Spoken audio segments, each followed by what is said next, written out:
आपके वजीर आला KP के कहते थे कि मैं बात नहीं करूंगा इन जाली फॉर्म 45 लोगों वालों से।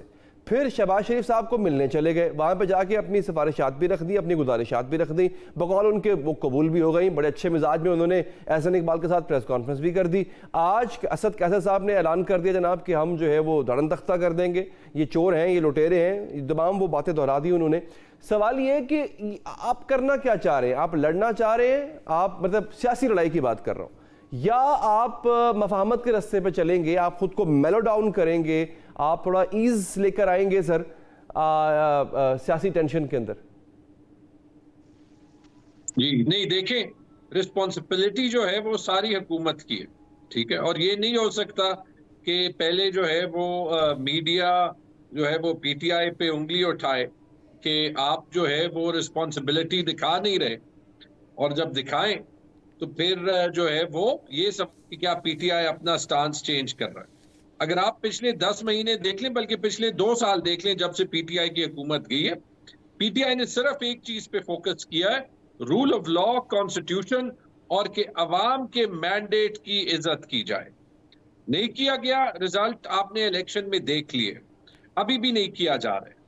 2 मुतालबे हैं जिस पे कॉम्प्रोमाइज नहीं है, एक इमरान खान और पॉलिटिकल प्रिजनर्स की रिहाई और ये सारे पॉलिटिकल केसेस का खत्म करना, और दूसरी चीज हमारा जो मैंडेट है, बल्कि पाकिस्तान के अवाम का जो मैंडेट है, उसकी इज्जत करना, और उसका मतलब कि जो वोट्स डब्बों में डाले गए हैं, जो फॉर्म 45 पे साफ दिख रहे हैं, वो काउंट हो, और जिसने भी इसके साथ जो है वो ज्यादती की है, इसको फॉल्सिफाई किया, उसका एहतसाब।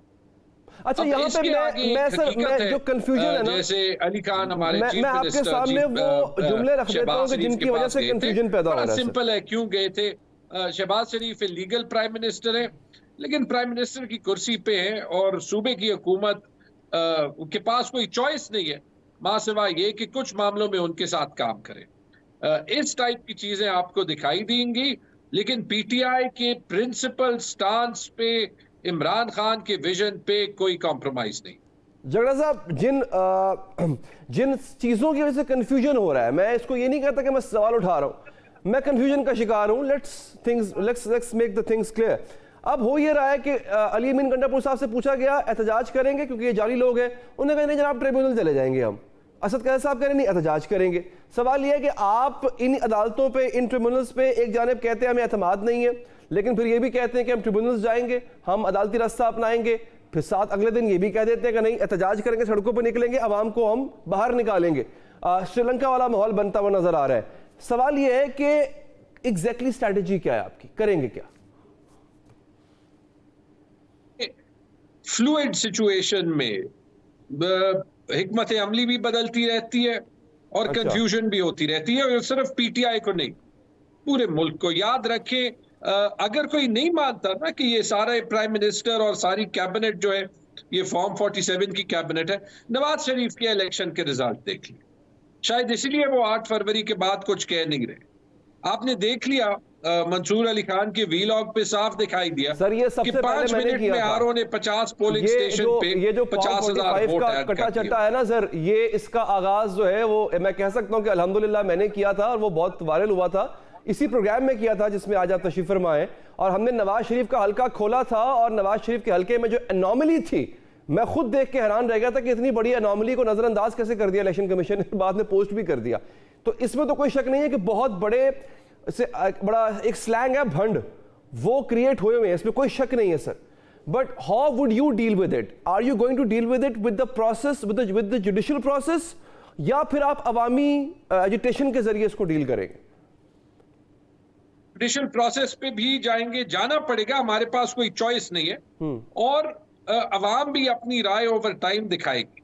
ये दोनों आपके सवाल जो है वो जरूरी है, और इसमें जो कॉन्ट्रडिक्शन नजर आ रही है उसको डील करना भी जरूरी है। अच्छा, जहां पर जुडिशियल प्रोसेस पे रिलाई करना वो जरूरी है, लेकिन हमने माजरत के साथ देख लिया है कि अदालतों का जो रवैया रहा है ना, वो सवाल जरूर उठा।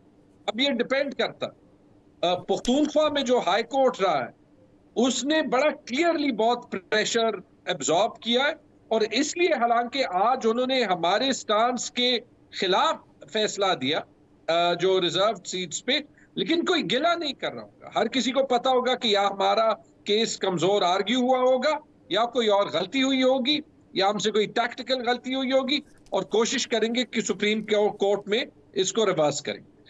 लेकिन जहां तक अदालतों पे जाना है या ट्रिब्यूनल्स पे जाना है वो तो जरूरी है, लेकिन एक चीज हाईलाइट कर लें, मुझे बड़ी खुशी हुई कि आपने ये हाईलाइट किया। ये मुझे बता दें, पख्तूनख्वा में 6 ट्रिब्यूनल्स हैं, पंजाब में 4 गुना ज्यादा सीट्स हैं, पंजाब में सिर्फ 2 ट्रिब्यूनल्स हैं। ये कैसे हो सकता है?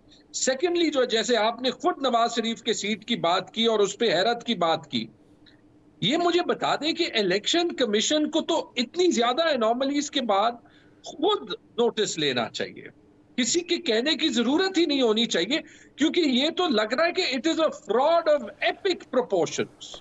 तो अगर इलेक्शन कमीशन ये साबित करना चाहता है कि वो बीच में मुलव्वस नहीं है, तो उसे खुद एक ऑडिट करना चाहिए कि भाई ये किसने पेशावर में, इस्लामाबाद में, पिंडी में, मुल्तान में, कराची में, पंजाब के बेशतर इलाकों में, क्वेटा में रिजल्ट्स फॉल्सिफाई किए। अच्छा, ये सवाल एक तो आपका है, और आपको शायद याद होगा इवन अमेरिकन स्टेट डिपार्टमेंट तक ने ये सवाल कर दिया था, ये यूरोपीय यूनियन ने मुतालबा कर दिया था कि तहकीकात होनी चाहिए, और नो डाउट इन अनोमलीज की तहकीकात होनी चाहिए। आपने जिक्र किया झगड़ा साहब कि कॉन्ट्रडिक्शंस है बयानिए को लेकर के विद इन द पार्टी, कौन कॉन्ट्रडिक्शंस पैदा कर रहा है सर?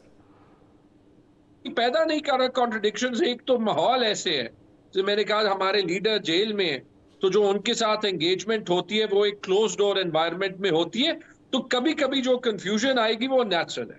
लेकिन देखें, जो आपने बात की, जो एक्चुअल सवाल है कि क्या पीटीआई एहतजाज पे जा रही है या पीटीआई कानूनी तरीके को अपना रही है, कानूनी तरीके को अपना रही है, इसमें कोई शक नहीं।